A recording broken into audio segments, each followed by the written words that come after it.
Guys, this is Josh from Tics the City, and today we're going to talk about debunking myths and misconceptions about Tourette syndrome. So here I have the Tourettes Association of America website open, and here are apparently 10 common myths about Tourette syndrome that here I'll read them and I'll give my take on it.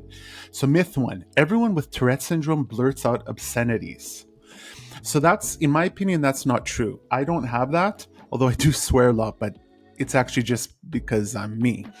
But I don't blurt out obscenities, although I have had a lot of vocal tics in the past, like that, for example, or like this. But from what I know, it's about 10% of the people who suffer from Tourette's who have that. And it's called coprolalia. I always forget the name just because I don't have it, okay? So let's go to myth 2. Myth 2, everyone with tics has Tourette syndrome. Once again, this is not true. So a lot of people, especially kids and young teenagers, when they're going through puberty, etc., they develop some type of tic. And a lot of times those tics will alleviate with time. Tourette syndrome basically is when you have within a year, and it says here, this I know, a tic, you'd have tics that are both physical tics and vocal tics, like or like this, and then that would be classified as Tourette syndrome, amongst other things. I'm sure that neurologists have other tests for that, but that's basically what I know. So not everyone that has tics has Tourette syndrome. Okay. Myth 3: people with Tourette syndrome can control their tics if they try hard enough. So yes, in my case, it can. I know people who can't. Like I have some friends who have it so serious they just can't. So if I try to, like right now, I'm going to try to control it. It's quite hard, right? See, I couldn't. I ticked in the end. It was very hard. But yes, I can somewhat control it if I have to. And so I have another channel. I have some of my videos, and I do try to control. And I've got it controlled up to. I mean, I might do 1 or 2 light ticks every minute or something, but for 15 minutes I can usually go. But after that, it becomes very hard. It's almost like trying not to blink. You don't think about blinking every day, and I say this all the time. You don't think about blinking every day, but if you thought about if you didn't blink, you would think about it all the time, right? So it's kind of that similar feeling that I get, okay? Myth 4, if tics aren't visible, the person must be better. Oh, I wish this was true. So tics for me, I can't talk about other people. They come and go in waves, and I get different tics all the time. But I do have kind of a base tics. There are times where I have it really bad, and there are times that I'm okay, and it's very, very noticeable. Generally, in my case, the times they're very okay is during times where I'm less stressed, but more to do when I used to exercise a lot, or when I used to be a wrestler. So when I used to wrestle and have a lot of hard practices, I would see that my tics go down. And I actually have a video on my other channel about it, which I'll put into the description. So if you want to check it out, that's my theory on how wrestling, jiu-jitsu, and grappling arts can have a positive effect on alleviating tics, okay? So yeah, I don't think the person's better if the tics aren't visible. It means that their tics are less frequent, etc. Do they still have Tourette syndrome? Yes. Okay, so that's it. Myth 5. Tourette syndrome is caused by stress and poor parenting. I don't think so. Now, tics can be caused by stress and poor parenting. So let's say you have a kid who's really abused, and maybe the father or mother hit them so much and made fun of them that they develop a tic out of it. That can happen, and I'm sure there's cases inside psychiatry and neurology that it happens, but that isn't Tourette syndrome. Okay, Tourette syndrome is caused from a genetic variable or genetic trait. Sorry, not variable. Genetic trait that I have that makes me special. I wish, but it makes me have tics. Okay, so that's where it's from that I know. Myth 6: tics only occur in children. Now, usually Tourette's will come out in childhood, okay, from what I know, and usually a lot of the times it'll alleviate the older you get through adulthood. And I actually had that a bit. So when I was a child, especially in teens, I used to have really bad tics, but I have had up and downs where it comes back and forth. So in my opinion, they don't only occur in children. I think this is nonsense, but I think it's more common to see them in children for the fact that that's when they come out and you notice them. This is what is, and maybe I'm wrong, maybe I'm right, but this is just my 2 cents on it. Myth 7, Tourette syndrome is a mental illness. So, I mean, as much as it pains me to say, and it's actually quite embarrassing, I would have to say, it's both a physiological problem, issue, that has mental illness aspects about it, such as ADD, ADHD, OCD, Tourette rage, etc. And I think a lot of it comes from the fact that in terms of Tourette rage, it's because you have so much things going on in your body. The nervous system's always firing, and then all of a sudden someone kind of does something that irritates you and you just release everything. This like full release of rage or energy that comes up. In terms of OCD, ADHD, ADD, I actually have severe ADD and somewhat severe OCD. And I didn't know this until years later. Once I knew it, I started taking pills to help me with ADD, and it was a game changer.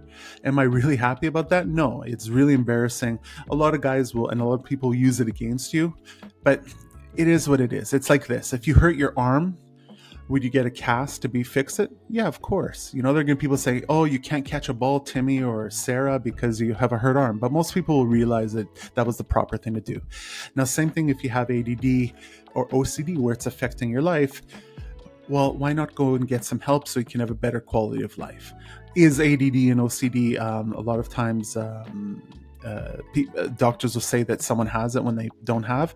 I'm sure that there's cases of that, and that's not me to tell you. I'm not a medical person. I'm not a doctor. So, but in my case, I do think that there is some mental illness that comes with it. Tourette syndrome is not mental illness. It's fully physiological. But due to the fact that you have a lot going on in your body with chemicals, stress, sociological issues, that it can lead to ADD and OCD, which embarrassingly I do have. Okay. Myth 8, people with Tourette syndrome are less intelligent. So no, this is not true unless you're talking about me. Jokes aside, no. In fact, a lot of the guys I met with Tourette syndrome were very intelligent and actually had a very high EQ, emotional quotient, because they overcompensated on their attitude and how they confront people or deal with people daily, that they were very easy to deal with other than the tics. Okay, that was mine. And in my case, I was always pretty good with people, and I would say I have a high EQ, and I would say I'm an average IQ, maybe a little higher, maybe a little lower, but I'm in terms of just an average person, you know. So I don't think it makes you less intelligent. I don't think it makes you more intelligent, but it will make a person have a lot of introspective analysis on themselves, which could actually help them intellectually and with their emotions, how to convey them to people stronger and better. So that's my 2 cents on that. Myth 9, people with Tourette syndrome can't lead successful lives.